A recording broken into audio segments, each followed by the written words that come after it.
Welcome to Masters of Growth for Plaintiff Law Firms.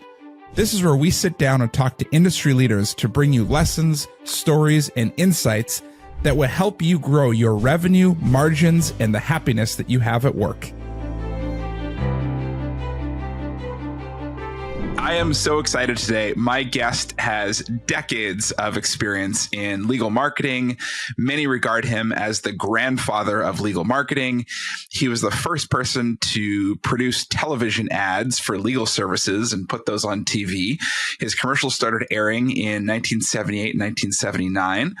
Harlan has worked with over 140 firms, law firms, in over 98 markets throughout North America. He was the co-creator of Lead Docket, and he has an extremely unique view on legal marketing, advertising, intake, and conversion, and how firms should think about that and be honest with themselves. So welcome to this conversation on this show, Harlan Schillinger. Thank you so much for being here. Julian, I am honored. I really have enjoyed all of our conversations, to this point. So my suggestion is let it rip. Let's roll.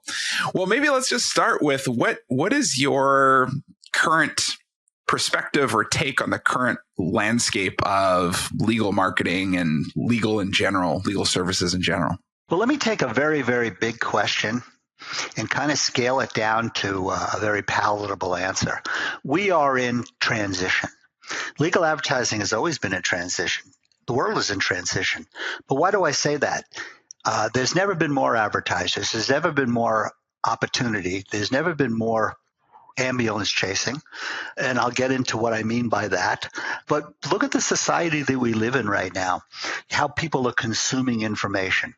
And I think that's the biggest challenge and why we're in I hesitate to use the word quandary, but we're in a real pivotal shift. Society is. I had a fantastic mentor, several great mentors, but my true mentor was one of the creators of television advertising back in the day, is Bill Meiskens. He got me involved with television advertising in 1975. And I always remember him saying several things. First, he says, you get what you ask for, number one. And find out how people are consuming information and give them more of it. Look how many outlets we have in society today to speak, advertise, discussion, whatever it is. I mean, it's just phenomenal. And so that's what you're really wrestling with. How do I get my message heard? And what message do I want to be heard about? Yeah, that's fascinating. There are so many channels now, and the pace of change and how information is consumed, where it's consumed, it is, I agree with you. It's a massive shift. It makes total sense. Yeah, but we can't abandon common sense and, simplicity. I find that everybody wants to complicate things. They want to prove to somebody else that they're smarter than the other person. So we're going to come up with a plan that's just unbelievable. They rarely work, and they basically, it's kind of a circle jerk. You stand around, and you talk and you get nowhere. I'm telling you, we're in a major shift right now with legal itself, with communication and specifically advertising in the legal space. Well, maybe to double click on that, what are most law firms getting wrong when it comes to marketing? When you think about this transition and everything you just said, what are the most common mistakes that you're seeing? Well, the number one thing that they get wrong is they follow the other guy. Right. Sheep. The legal profession especially. I mean, if you take a look at the advertising, me, I this, I get that, I'm getting my, I got my client, $17,000, a second, or, whatever it is, but they're sheep. So it's everyone doing the same thing. Well, I've heard it so many times. Well, if it works for him, it could work for me. Or, wow, he's making so much money that I think I need to follow him or her. Yeah. That makes so much sense. But I think you got to really step back and you got to understand, what are you trying to accomplish? You want to accomplish absolutely excellent legal services. Okay, that eliminates 90% of the lawyers because they're not providing that. So then what do you really have to sell, or who are you selling, or what are you selling? Are you selling, this champion lawyer that pounds his chest because I'm the greatest thing since sliced bread, which they're not? Or are you selling a service that will help somebody in the worst day of their life. You know, the biggest thing that's missing in legal advertising in the world is compassion. Blows my mind. I actually talked to a client earlier today, and he sent me a call, and I said, "Don't even send it to me. I mean, please, come on already. You know, I've heard this before. Oh, you got to hear this. It's so terrible." Okay, well, why do we have this person working for us? Well, I fired her yesterday. And you think that's a problem? No, that's an asset. That's an opportunity. There's a rule. Treat people the way you want to be treated. And if you follow that, you'll do very well with this kind of conversation. Just showing more compassion. Yeah. I mean, that leads me to another question. I know, you know, in conversations we've had in the past and some of the content you've put out there, and you yourself have told me you're nuts about intake and conversion and showing compassion. Maybe tell me a little bit about that and just your thoughts on how firms should think about that and just improve how they do that. Well, let's go back to the premise of what we're trying to do. We're trying to increase our business. I mean, that's really what you're in business for, is to increase your business. You know, I want to get more cases. I want to get more cases. Before I answer that, a really dear friend of mine, Tammy Kay, who owns now Network Affiliates, said to a group, and it so resonated. She was asked, well, how do you get good cases? How do you get the good cases? Everyone wants the good cases. Well, be a good lawyer. You know, 90% of the lawyers out there suck. Yeah, because they sell their clients short. There's no compassion. You're just a piece of meat. I can give you all those answers. That's where the profession has been, and it's where it's going. There's a lot of 10% people out there that are really good lawyers and very compassionate, though. Yeah. Do you have, just out of curiosity, is there like a real world or a concrete, it doesn't have to be a real world from a real situation, but like an example of when you think about the sheep follow, do what the other guy does, lawyer from an advertising perspective, and also the sort of non-compassionate transaction based, not good lawyer. Like, what does that look like from your perspective? Like, how can you spot that? Well, you can spot it very, very easily. It's called culture. You can look at a firm or a business or whatever, you know, whatever it is, and you say, okay, so what's that culture? You know, culture is mega important. There's only a few people that are really talking about it. Michael Mogul is, you know, the leader in all of this. Bill Biggs has got a good, you know, a great attitude and teachings on culture. But there's so few people that talk about culture, and everybody says, well, I have a good culture. Well, no, you don't. You know, culture is everything. Culture is Ritz-Carlton versus Holiday Inn. Now, both are good places to stay, but why do you feel so much special, so much, you know, so differently because of the philosophy and the culture of a Ritz-Carlton? It's the attitude, it's the game plan, it's who you are. You look at Chick-fil-A, you know, versus whatever it is. You know, why do they have the most incredible people working for them? Well, they vet them, they find them, they know who they want, they do testing. People come to them because they want to work for them, when other chains are begging people to come in to work. You know, so culture is absolutely everything. You know, if you have a great culture, people are going to want to work for you. If you don't have a good culture, I mean, you know, most people don't have a good culture. So what can I say? Well, they don't even understand it. Yeah, that's so interesting. I'm curious if you've got a different definition of this, and I'm sort of paraphrasing my own definition. I've always understood culture to be the norms or the accepted standards of behavior within a firm or within a company. Is that kind of how you think about it, or is there a different definition you have? It is. I think it's your soul. You know, I think it really comes down to, you know, what people think of you when you're out of the room. You know, they say that's character, but isn't culture character? You know, you give that line, we'll give Jeff Bezos that line, you know, credit for that line. You know, what people think of you when you're out of the room is character. You know, just think about it. You know, we're in a society right now where service is diminishing.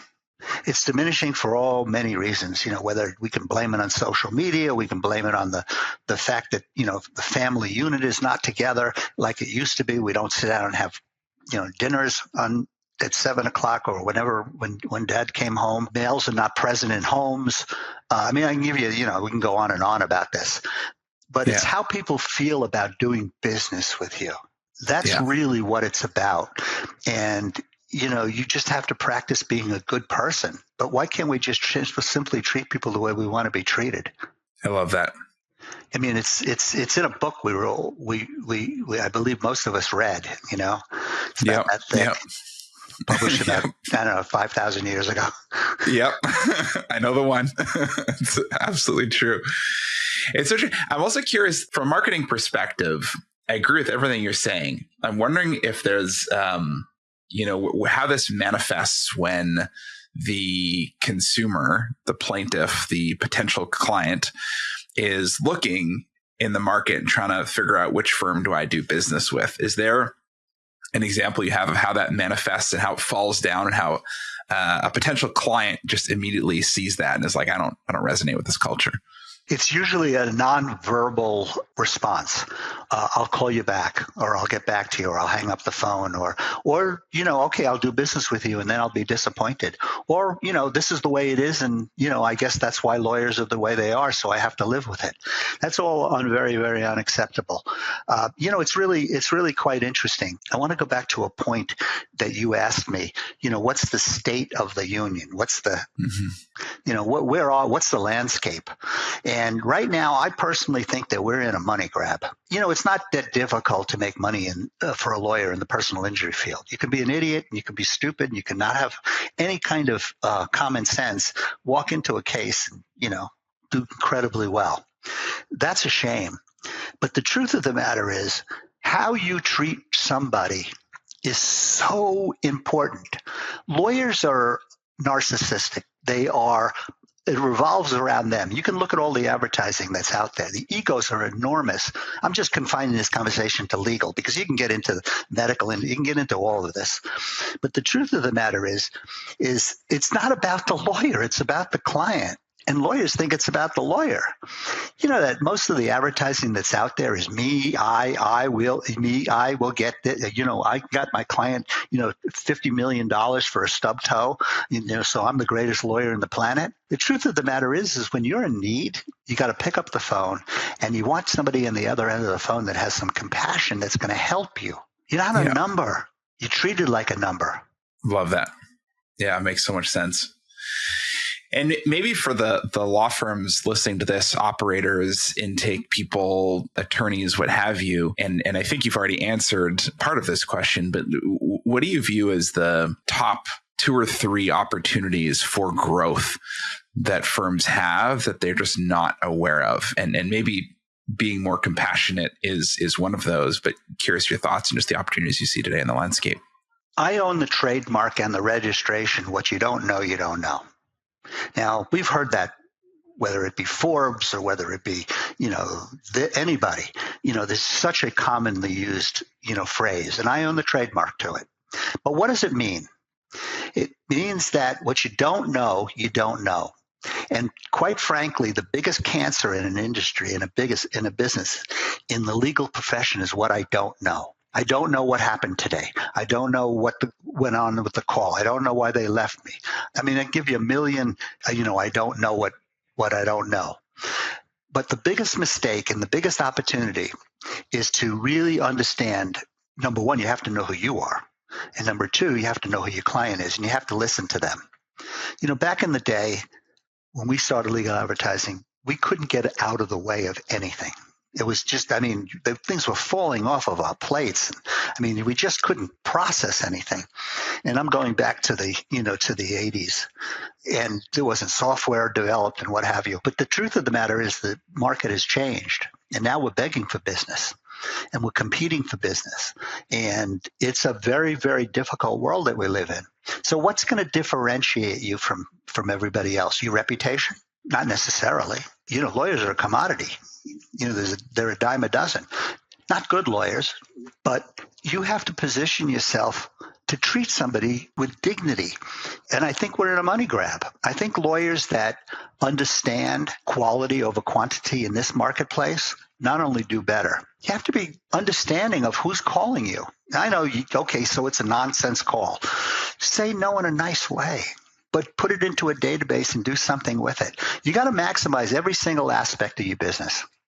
And you've got to access it, manage it through software. You got to manage through common sense. But the biggest mistake that lawyers make is they don't know what's going on in their shop. Yeah, it's fascinating. Really, just like I don't know why people aren't signing with us. I don't know what's happening on my phone calls. I don't know why people are leaving us. I don't know why people are staying with us. It's just you don't know what you don't know. Well, they are not, they're not focused on it.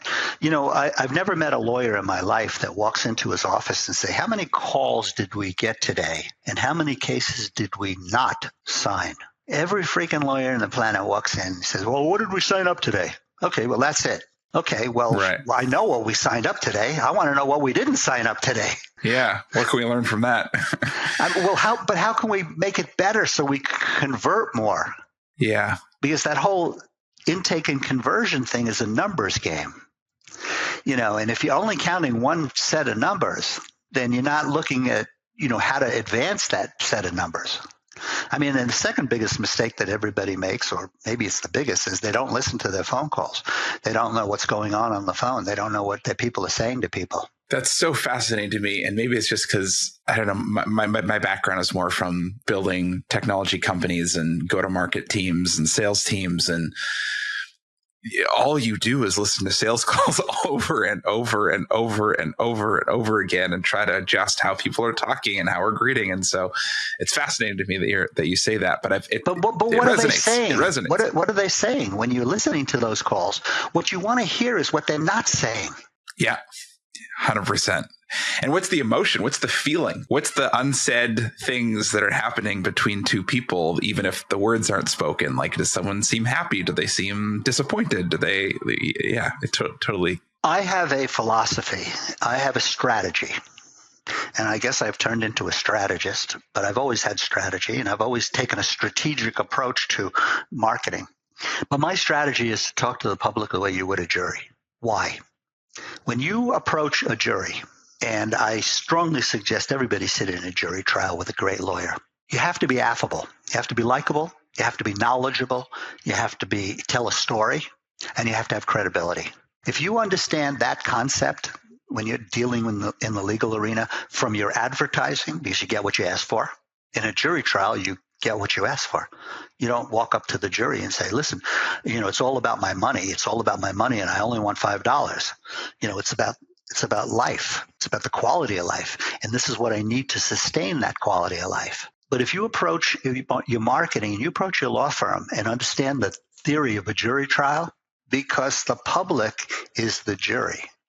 And if you approach it with that understanding, you'll get much further down the road. You'll do the opposite of 90% of all the lawyers that are out there. Yeah, that makes so much sense.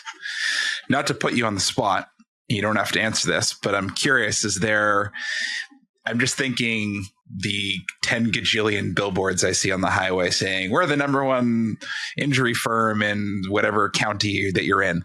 If you took that and flipped it to what you just said and speak to the public like you would to a jury, is there just like a quick, like how would that shift? Maybe not in a billboard, maybe it's online instead, but like what would that narrative shift to potentially? Well, we use the word client-centric. It's kind of interesting. Let me go back to Ritz-Carlton. You walk up to the desk and you have a problem, or you walk up to the desk and you're tired, or whatever the heck you do when you check into a Ritz-Carlton.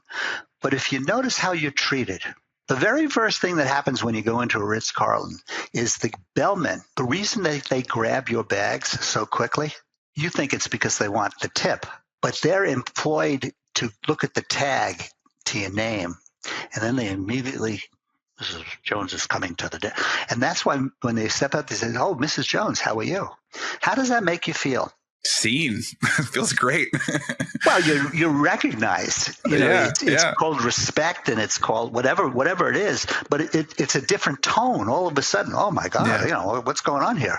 Oh, would you like a cookie? Oh, are you kidding me? I'm starving. Just pay attention to all of that. It's how you feel. It's how people make you feel, or how you feel around people, and that's what it's all about.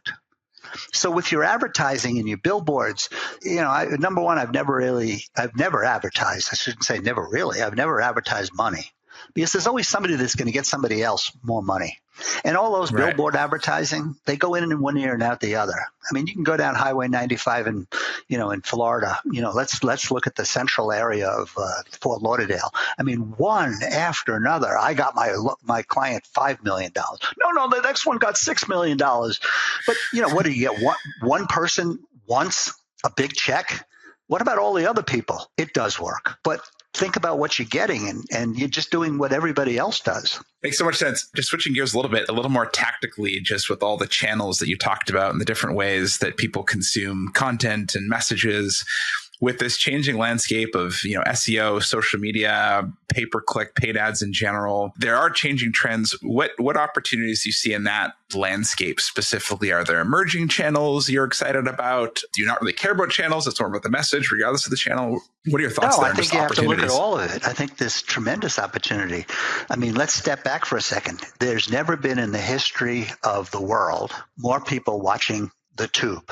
Okay, so we have 900 stations, where 10 years ago we had maybe a couple of hundred, and a couple of years before that we had 7. So it's fragmented. But with fragmentation and technology, you can better hone in on who I want to reach better now than ever before. Lawyers are slow to adapt. Early adapters get ahead of the pack. I'll never forget presenting the internet in 1996 to our clients, and they systematically, we'll get to it. We'll see how it works for other people. Wouldn't you have loved to buy Google stock in 96?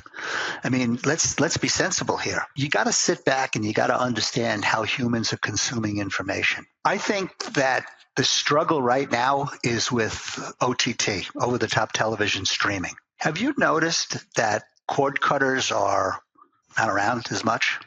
It's because it's a pay-for-play deal. The world is pay-for-play. YouTube TV is so sophisticated and 10 times better than cable. Yeah. Because, I was shopping for a barbecue, and of course I went to the barbecue guys, website. And ever since I did that, every time I turn on YouTube TV, because that's what I use, is YouTube TV, and I'm new to it, barbecue guys are constantly in front of me. It's not a coincidence.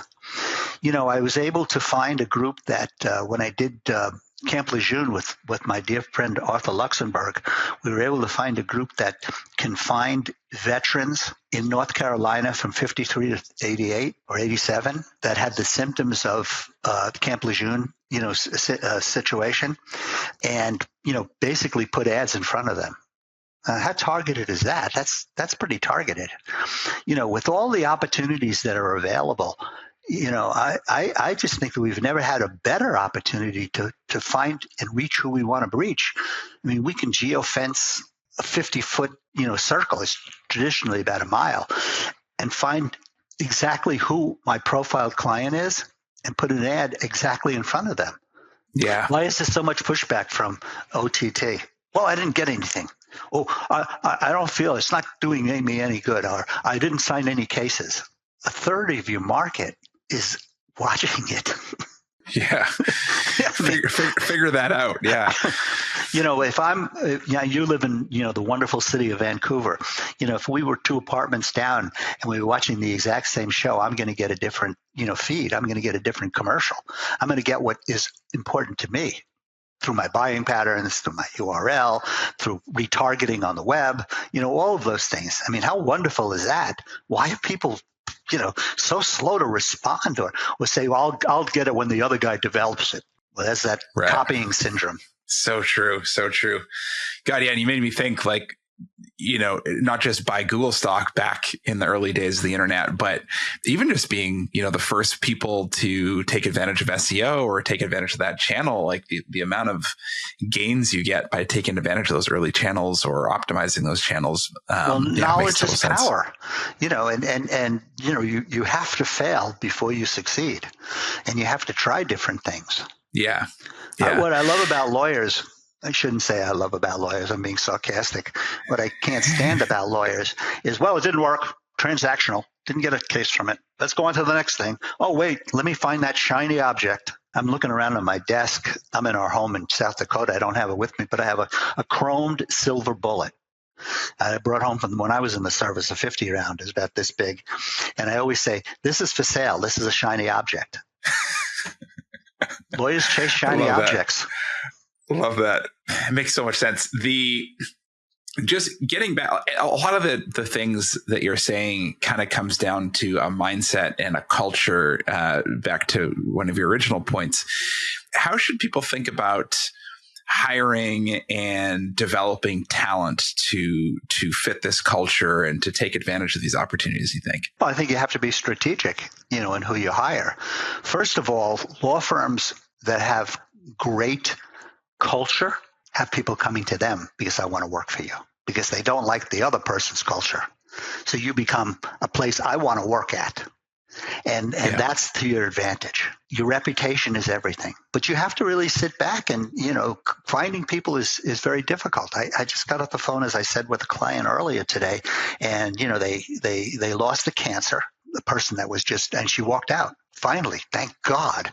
And, just totally disruptive. And then they fired a young lady that was on intake because they listened to the calls and it was obscured what they were saying. It was just ridiculous. And this guy thinks it's a problem. I said, absolutely not. This is an asset. We'll find the right person to put in that chair.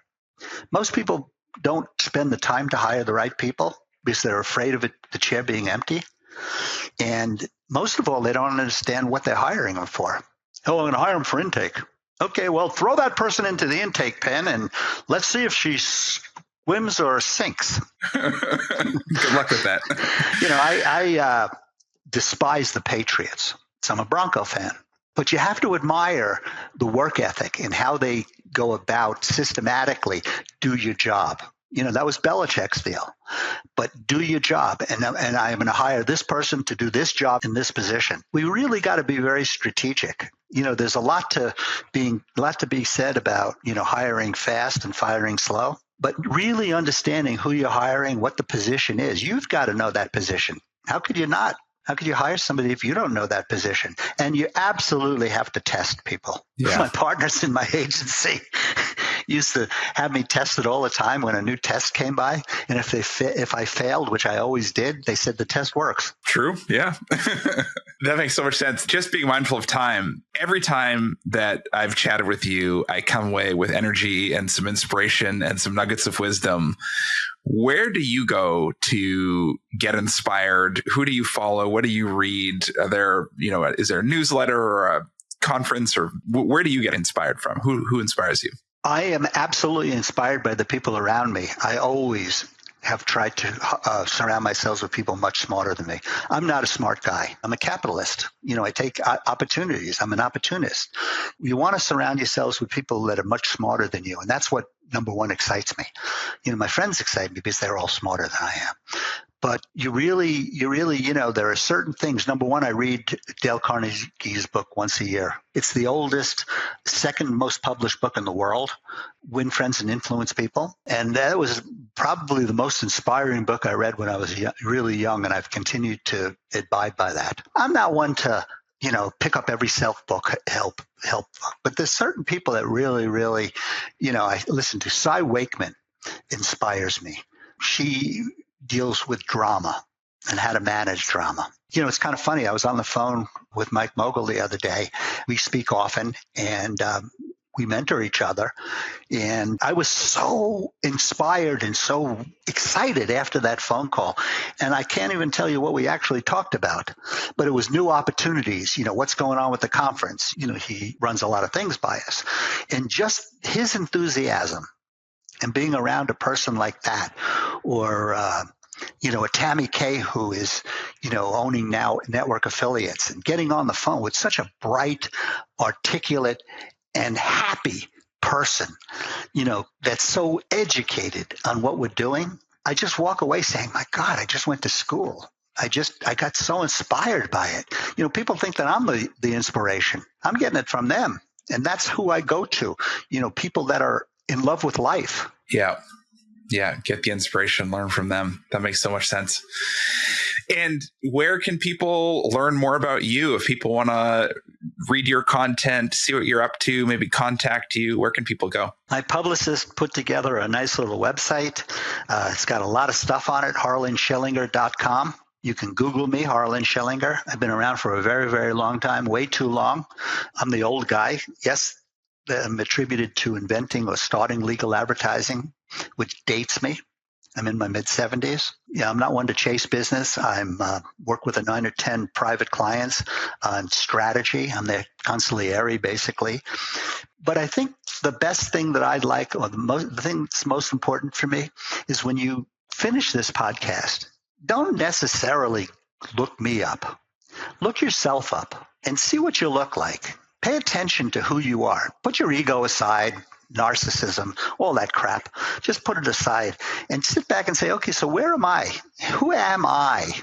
You know, the legal advertising world is very interesting. You know, people come and say, well, I want to advertise. Okay, well, do you know that almost all the advertisers that are out there take on somebody else's personality?